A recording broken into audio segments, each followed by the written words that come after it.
Hello everyone. So moving forward in our Let Us Know and Grow series, today we will be discussing one more common problem.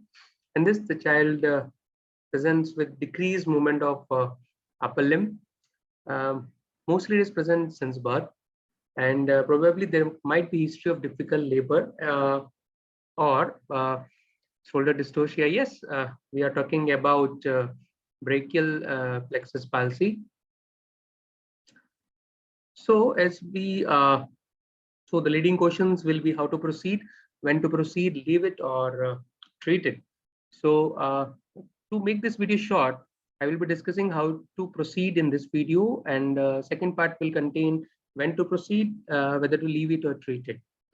So now seeing the incidence, it's almost 0.4 to 5.8 per thousand live births, which is almost equal to cleft lip and palate uh, conditions. But unfortunately, the same amount of attention is not given to this disease, so we need more awareness regarding this problem. Most common etiology is traumatic or traction injury, mainly due to shoulder dystocia, cephalopelvic disproportion, or can be due to obstructed labor. Many a times patient presents and say that they had undergone cesarean section. So cesarean section does not exclude the possibility of obstructed labor, or it can also there can be brachial plexus palsy even with even after cesarean section. And yes, this is pure lower motor neuron lesion.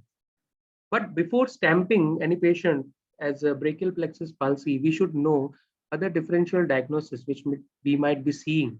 So the other mimickers are, the most common is trauma. In this, the patient will be having same complaints, like there will be pseudo paralysis or decreased movement. So we have to see for swelling, any abnormal movements. First most common fracture which we will be dealing is clavicle for this similar condition. So we have to rule out fractures in this. Always we have to take an x-ray so that we don't miss. X-ray is not must, but we should not miss the problem. Another differential diagnosis will be uh, the infection, can be osteomyelitis, can be septic arthritis of shoulder or elbow joint. In this, the patient presents with pseudoparalysis as in brachial plexus palsy. And the third most common thing, which many a times was diagnosed as brachial plexus palsy, but when it comes to me, there is also a spasticity, as we know that it's a lower motor neuron lesion. So there will not be any spasticity, and we have to also check the involvement of lower limb.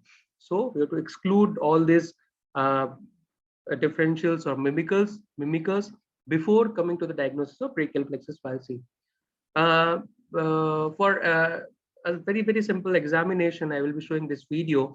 For patients with this complaint, we have to uh, elicit the movements which child can produce, which he is not producing by himself. So what we can do is we can cover the face of child by a towel. You have to grabs the hand of the child on the extended and away from the body, and then we have to tickle or stimulate the affected limb. Now in stimulating the anterior axillary fold to see the movement of shoulder joint. As we can see, there is no movement at the shoulder. Even the elbow is completely flabby. We can see the elbow crease, but there is no elbow flexion, as we can see. Now I'm stimulating the forearm. As we can see, there is complete wrist drop. There's some movement in the fingers. Now you can see more movement in the fingers, but there is complete wrist drop. Thumb is not moving. Now in further examination, we will see the function of triceps, or we have to see for the elbow extension. In this case, there is no extension of elbow. So by seeing this condition, we can see that there is almost a global lesion in the child. So this is how in our OPD practice, this is the very basic examination. This is how we examine kids in our OPD, and you can at least stamp, or you can at least diagnose the problem as a brachial plexus palsy. Giving prognosis and all those things are not as much important as diagnosing the patient. So I will be completing my video in this, but in next video we will be seeing how to stop making this kid reach this position and to prevent these kind of deformities later on and to provide a better care to these kids. Thank you very much, dear friends. That is, we will meet in our next video. Thank you very much.